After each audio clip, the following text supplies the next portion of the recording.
Bonjour à toutes et à tous et bienvenue pour le dernier Commodities Market Report de l'année 2015. Yoav Nizar, ravi de vous retrouver donc comme chaque matin à 10h30 pour un point complet sur le cours des principales matières premières. Je vous laisse bien évidemment prendre connaissance de l'avertissement lié au risque de trading. Comme vous le savez, négocier sur marge sur le marché des devises ou via des produits CFD comporte un risque élevé et ne peut être recommandé à tout investisseur. FXM et DailyFX ne pourront en aucun cas être tenus responsables de pertes ou dommages occasionnés incluant sans restriction des pertes ou manques à gagner qui pourraient découler directement ou indirectement de l'utilisation de ces informations. Voilà donc pour l'avertissement lié au risque de trading, nous allons donc pouvoir débuter ce webinaire, ce point de marché. Alors en sommaire, il s'est passé beaucoup de choses. Hier, notamment avec la publication des stocks de brut selon l'Agence de la formation de l'énergie aux États-Unis, le cours de l'once d'or qui a cassé un support, nous le verrons également dans un instant. Et voilà. Et aujourd'hui, il y aura la publication des stocks de gaz aux États-Unis, toujours selon le département de l'énergie. Alors bonjour à vous tous, je vous rappelle donc que vous pouvez me poser toutes vos questions sur le chat et que j'y répondrai comme à mon habitude en fin de présentation. Donc bonjour Mesgo, bonjour Renato, bonjour à toutes celles et ceux donc qui venaient de me rejoindre pour ce webinaire. Alors je vais débuter ce webinaire tout d'abord par vous montrer la modification des heures de trading aujourd'hui chez FXCM. Puis comme vous le savez, aujourd'hui une journée particulière. Donc les CFD notamment sur matières premières et les indices américains coteront jusqu'à 19h heure de Paris. Le Bund, l'Eurostock, le DAX, le MIB 40 et l'indice suisse sont fermés aujourd'hui. Le CAC 40 cote jusqu'à 13h au même titre que le FTSE, que Lucas 100. Je parle bien évidemment pour les CFD FXCM. Et le CFD de l'IBEX 35, donc le SP35, ferme aujourd'hui à 14h. Demain, fermeture de tous les CFD et dimanche, ouverture habituelle. Voilà. Donc n'hésitez pas, vous pouvez retrouver ce tableau sous la forme d'un article sur dailyfx.fr et nous pouvons donc débuter ce point de marché par le cours de l'once d'or. Le cours de l'once d'or qui baisse hier, qui baisse notamment sous l'effet d'un dollar américain qui poursuit sa légère hausse, sa légère progression. Alors le dollar qui se replie d'ailleurs en début de séance et le cours de l'once d'or qui justement rebondit à l'approche des 1058 dollars. Alors le cours qui a cassé ce support à 1068 dollars, qui n'a pas atteint toutefois notre objectif à 1058, qui a atteint en effet un plus bas à 1059,30, donc à 1 dollar près, notre objectif n'a pas été atteint. Toutefois, d'un point de vue technique, on remarque bien que on voit que le cours teste cette ligne étendue, donc qui est une ligne de tendance baissière formée depuis la séance du 4 décembre et qui servait donc de résistance dynamique, qui sert à présent d'inversion de polarité, d'inversion de polarité dynamique, car le cours teste actuellement ce niveau tel une résistance à nouveau après avoir justement été un niveau de support à ce niveau. Alors le cours qui se maintient toujours dans une tendance baissière malgré une tendance de fond, enfin malgré des dernières semaines à l'intérieur d'un range entre les 1085 et 1045. Toutefois, la dynamique de fond reste baissière, les fondamentaux restent baissiers et donc je maintiens mon objectif en 2016 d'un cours de l'once d'or faible, bas, avec des cibles court terme à 1058, 1053 et 1046 dollars pour le cours du métal jaune. D'ailleurs, l'indicateur de momentum RSI ne parvient pas à passer encore sous la zone 30, donc sous la bande 30, donc sur la zone de survente.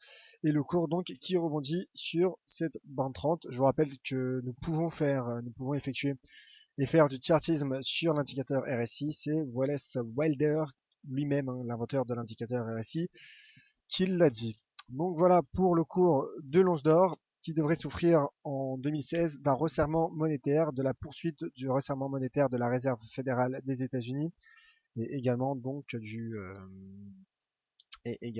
la fin de cette politique de taux zéro de la Fed. Toutefois, le cours de l'once d'or pourrait tout de même profiter d'un sentiment d'aversion au risque en 2016 si celui-ci atteignait les marchés. Voilà donc pour le cours de l'once d'or baissier, pullback en cours sous cette ligne étendue, sous cette ligne de tendance baissière, ce droit de tendance. Prochaine cible donc à 1058$ à court terme pour le cours de l'once d'or. L'argent qui suit la direction de l'or. L'argent qui également n'atteint pas, rebondit avant d'atteindre mon objectif à 13,75$ et qui effectue un pullback sur les 13,90$. Donc ce niveau de support, donc pour le cours de l'argent qui devrait également baisser, en tout cas c'est mon biais.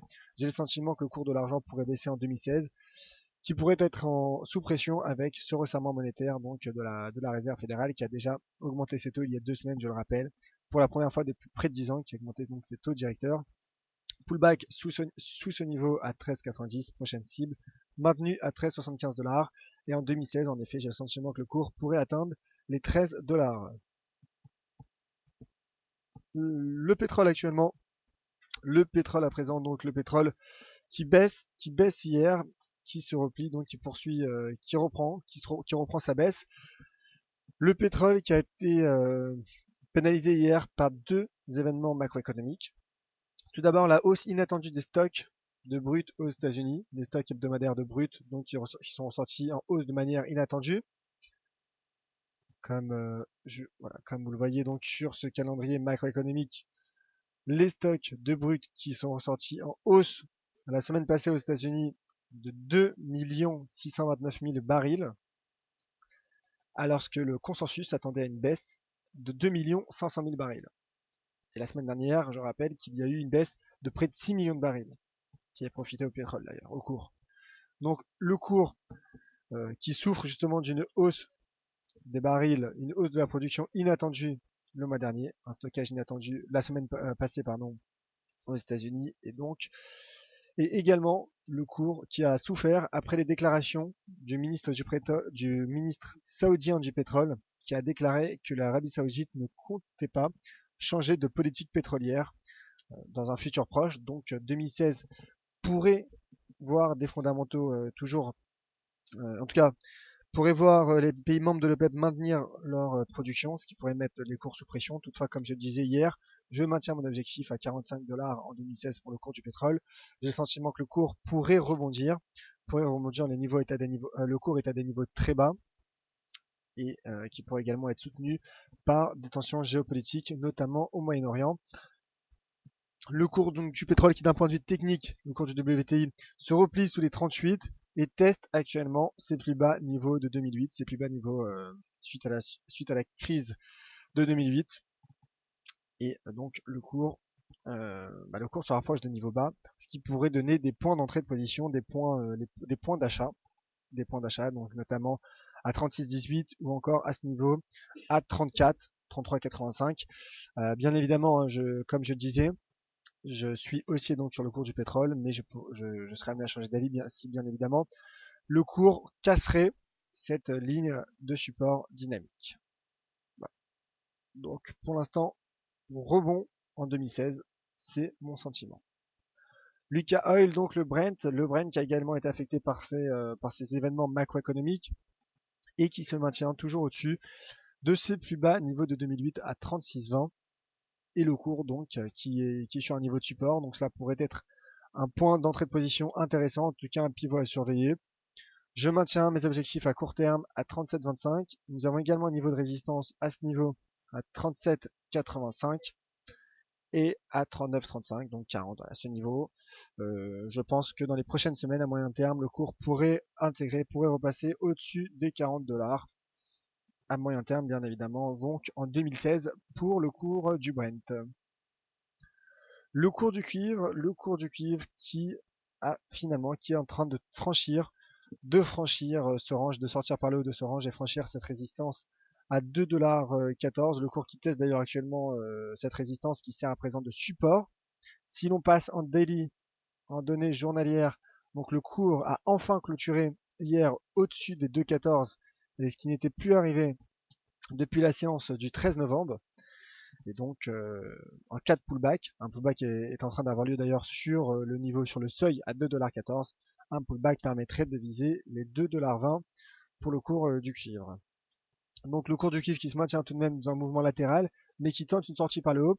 Alors attention bien évidemment à ce qu'il ne fasse pas comme ils avaient fait avec ce bear trap du 23 novembre. Le cours était sorti donc par le bas du support à 2,04 avant de finalement de réintégrer ce rectangle entre les 2,14 et 2,04 $. Donc j'attendrai tout de même la confirmation de cette bougie en cours, voir si le cours parvient à réintégrer ou non ce range, voir si justement un pullback pourrait se confirmerait, auquel cas bien évidemment comme je le disais, je passerai donc bullish, donc là le cours est sur un pivot, donc j'attendrai les prochaines bougies avant de dégager un billet à court terme. Voilà donc pour le cours du cuivre. Passons au cours du gaz naturel. Le gaz naturel qui se replie hier, qui s'est replié après 6 séances de hausse quasi consécutives. Après voilà, 6 séances de hausse sur les 7 dernières, le cours a baissé sur le niveau de résistance et s'est replié sous les 2,32 $. Alors on voit bien la bougie également qui rebondit sur les 2,20, donc ce qui montre également l'importance de ces niveaux de support et résistance. Et le cours donc qui a baissé d'ailleurs, qui a baissé également au moment de la publication des stocks, de l'annonce de l'Agence de l'information de l'énergie. D'ailleurs cet après-midi, je ne vais pas dire de la volatilité est attendue puisque bon c'est une journée particulière comme vous savez, mais il faudra tout de même surveiller la publication des stocks de gaz naturel aux États-Unis selon le département de l'énergie, donc comme je disais, et le cours donc qui retrace quasiment la totalité de cette tendance baissière, et le cours donc qui teste à présent les 2,32 $. Donc prochaine cible à 2,40 et 2,467 $ pour le cours du gaz naturel, bien évidemment à surveiller. Comme je disais, la publication très attendue de cet après-midi. Alors l'indicateur de momentum RSI, comme je vous le disais la semaine dernière, donc qui nous avait donné un signal d'achat en croisant la hausse la bande 30, et le cours donc qui se replie, qui croise à la baisse la bande 70. Donc en effet c'était un bon moment, un bon point pour sortir à ce niveau, donc qui correspond voilà environ aux 2,27 $ pour ceux qui étaient acheteurs, donc c'était un bon point de sortie. Mais on voit qu'à la fois le RSI et le cours rebondissent, mais le momentum s'essouffle. L'indicateur de momentum s'essouffle, donc attention également à une baisse qui pourrait être préjudiciable pour les traders qui sont à l'achat sur le cours du gaz naturel. Voilà donc pour le gaz naturel. Je vous rappelle que vous pouvez poser toutes vos questions sur le chat. J'y réponds dans un instant, mais tout de suite, passons au cours du palladium. Le palladium qui se maintient dans un mouvement latéral et qui se maintient dans un range entre les 565 et 535 $. Le cours donc qui, après quelques séances, après toute une semaine quasiment, où le cours est resté stable, où le cours, comme vous le voyez, n'est pas parvenu à sortir de ce rectangle représenté en jaune sur mon graphique. Le cours a tout de même effectué une légère sortie avant de réintégrer actuellement ce niveau. Hier, je vous avais présenté également un triangle court terme, et le cours en est sorti par le bas. Donc le cours du palladium sous pression qui pourrait intégrer la prochaine cible à 535 $. 535 $, qui est le prochain objectif de cours. Toutefois, je maintiens pour l'instant mon objectif neutre. Mais toutefois, si je devais me prononcer, voilà, j'aurais un avis plutôt baissier. D'ailleurs, quand on regarde le RSI qui se replie sous les 50 et qui prend tout droit la direction de la bande 30. Voilà donc pour le cours du palladium. Le platine également qui baisse hier. Alors comme vous le savez, la Russie qui fait partie notamment la Russie qui fait partie des principaux pays producteurs de platine et de palladium. Le palladium qui a peut-être été affecté hier par les déclarations du gouvernement russe, qui a indiqué justement que 2016 pourrait être une année difficile, avec notamment la possibilité de nouvelles mesures d'austérité en Russie. l'Afrique du Sud d'ailleurs, l'Afrique du Sud également, qui est le principal producteur de platine, a affiché une balance commerciale hier en hausse, donc supérieure aux attentes, ce qui a peut-être renforcé la devise sud-africaine et donc mis sous pression le cours du platine. Euh, donc voilà, tous ces éléments ont probablement impacté le cours du platine et du palladium. D'ailleurs, le cours du platine et du palladium, la principale demande, hein, les principaux demandeurs pour le cours du platine et du palladium concernent le marché de l'automobile avec notamment la zone euro. Et donc la demande, donc la zone euro, hein, l'Europe, qui est un des principaux demandeurs justement de platine et de palladium, et qui a peut-être justement, si on voit le cours, hein, de l'euro-dollar, voilà, l'euro-dollar également, donc qui se stabilise. Donc un euro qui se renforce hier par rapport au dollar, et donc ce qui a tout de même, voilà, permis au cours de se stabiliser proche des 872 $. Mais en tout cas, le cours hier du platine s'est replié, on replie sous les 900 $ et qui atteint, donc qui repart à la baisse. Donc finalement, la stratégie de trading range pour l'instant fonctionne. Pour l'instant fonctionne. Et donc, le cours qui se stabilise et qui a atteint d'ailleurs les 860 $. Donc je suis plutôt baissier sur le cours du platine qui pourrait retomber sur les 860 $. Voilà donc pour le cours du platine, voilà ce qu'il fallait savoir sur le cours des principales matières premières. Alors je vous le répète, je vous le répète et vous le rappelle, la séance risque d'être faible en termes de volatilité, en termes de volume. Ce qu'il faudra tout de même surveiller aujourd'hui, c'est comme je le disais, la publication des stocks de gaz naturel aux États-Unis et, voilà, et quelques statistiques de second rang aux États-Unis. Toutefois, demain, enfin en tout cas la nuit prochaine, il y aura l'indice PMI Manufacturier en Chine qui pourrait, dès l'ouverture de l'année, dès l'ouverture donc dimanche soir, lundi même des matières premières, créer de la volatilité et impacter le secteur des matières premières. Donc voilà donc pour ces matières premières. Passons à présent aux questions avec une question de la part de Michael 972.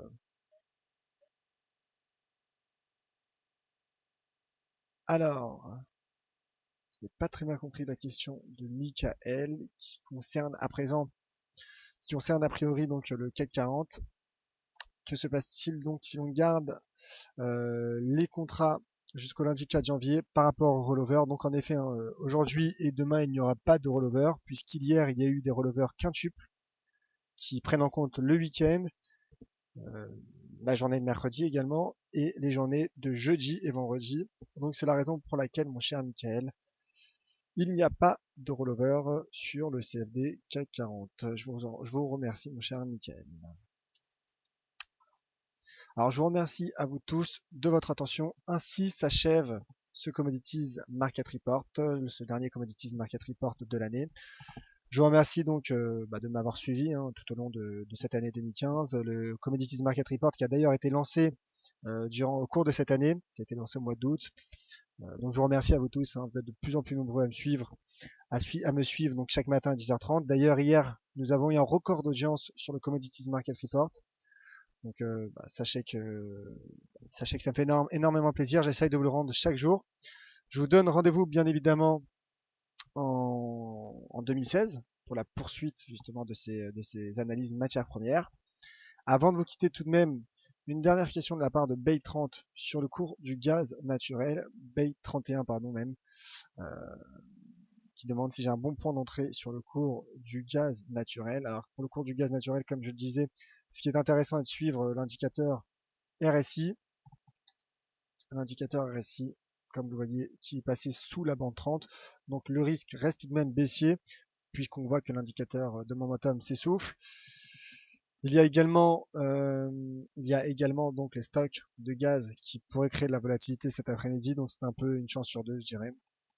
Donc je pense qu'il serait prudent d'être attentiste sur ce marché du gaz naturel. Toutefois, voilà, par rapport au point d'entrée, donc vous avez mes niveaux de support et résistance. Un bon point d'entrée à la vente, par exemple, pourrait être à 2,40. mais bon, c'est toujours risqué bien évidemment de trader à contre-tendance. On voit que le cours est sur une tendance haussière depuis la séance du 17 décembre. Donc prudence, mon cher Bay31 sur le cours du gaz naturel. Alors je vois quelques messages sympathiques sur le chat, notamment de la part de Renato qui souhaite à toute l'équipe FXM une très bonne année 2016. À m'écouter à vous aussi mon cher Renato, ainsi qu'à vous tous mes chers auditeurs. Je vous souhaite de très bonnes fêtes de fin d'année. Comme je le disais, donc on se retrouve lundi en 2016, comme chaque matin à 10h30. Je vous remercie de votre attention et très bon réveillon. Joyeuses fêtes. À lundi. C'était Yoav Nizar pour le Commodities Market Report.